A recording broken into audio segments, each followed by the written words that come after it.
Hello, today I'm going to dive into EQing vocals and specifically the frequency ranges and what these frequency ranges do. So, things like body, presence, sparkle, boxiness, muddiness, all of these terms that we use.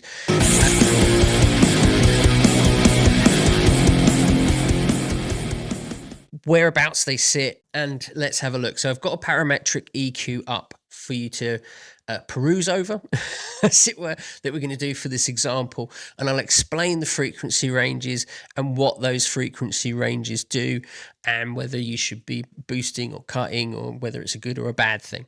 So the first thing I tend to do is put on what's called a high pass filter. Now, if you don't know what a high pass filter is, it's basically a filter that takes out your low end, so it allows your high end to pass. High pass filter. So it looks something like this. You can see this curve here. So this is the filter. So this is cutting all of this out, and I would bring that up depending on, you can see where this vocal is coming in, where my speech is coming in at this moment in time.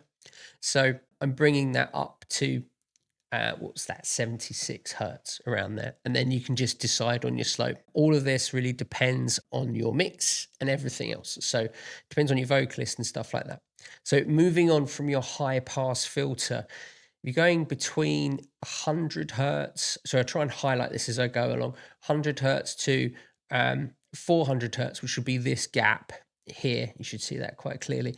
That's where your boxiness will lie. So if you can hear it in there, hopefully you can hear that in there. So if we bring that down, that should hopefully take the boxiness out of my voice. Fingers crossed, around there somewhere. So then moving on from there, from 800 hertz, which is this here, all the way up to about 1500 hertz, 1.5K, as some would call it. That's where the nasal sort of sounds reside. So if you've got a singer who's quite nasally, who sings a bit like, I suppose, Billy Joe Armstrong from Green Day, is quite a nasally, he's like, do you have that time? That kind of guy. Sorry, that's the worst impression. If you've got a singer like that, that's where this is gonna really kind of get extenuated if you push that up. So I would generally look to lose that. If I was dealing with his vocals, I would lose a lot of that in that area, depending on where where that nasal sound is living as such. So moving on from there is 1.5K up to around about 5K. So this little gap here, that's where your presence is going to be. So if you need something that's going to sort of cut through the mix a bit more, you need to kind of boost up there. Or if it's a bit too much in the mix, you want to sort of pull it out a bit, then obviously just pull it down. So gives it either way on that one. Really depends on what the singer's doing and how it works within the mix itself. So then moving on, 5K all the way up to 8K. So this big chunk here. This is where the sibilance is going to lie. So all of the S's, that sort of sound, all, all of that sort of stuff, that's going to be in and around here. So then going from 8K up to 12K, that's generally where what we call sparkle in the industry. I really don't like these terms because I think they're kind of arbitrary, really. Basically, if you really want things to have a bit of more of a natural kind of sound, I think it's where probably a better way of identifying or describing this frequency range. Then obviously boost in there a bit if you want it to sound a bit more natural.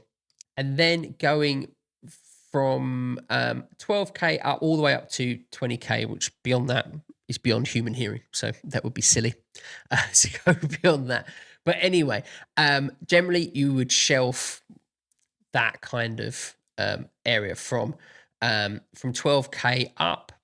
Obviously, depending on the vocalist, it might come down to around 10K or something like that. But broadly speaking, if you start around the 12K and then move it up or down depending on what the performance is, or where your vocalist's natural timbre lies, then that's going to add air, what we call air, which again is another arbitrary description that I'm not a huge fan of, but it just tells you again a lot more. It will just cut through the mix a lot more, and it will just add a little something, a little bit more humane element to the mix itself. Just to round up and clarify for you, I would start high pass filter, and that will vary depending on the vocalist, going from 400, which would be around here, 400 to from 100 to 400. You're going to actually have kind of the body, and it's going to add a lot of warmth and stuff like that to the vocal.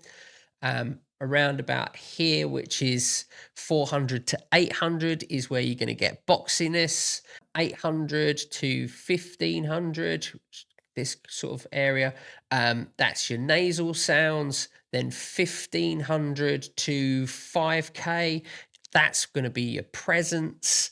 Then 5K to 8K is your sibilance, which is going to be around there. 8 to 12K, boom, that adds sparkle, whatever sparkle's supposed to mean.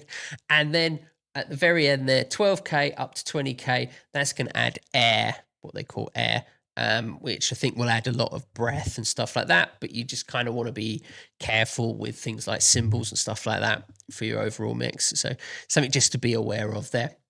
Hope this has helped. So that's essentially it. Thanks a lot for watching. Please follow, like, and subscribe and all that sort of stuff. I'm sure you guys know what to do by now. If you've got any questions or any comments, leave them in the comments. And if you want me to make any videos regarding music production, let me know in there as well, and I'll hook you up. Thanks a lot, guys. Bye-bye.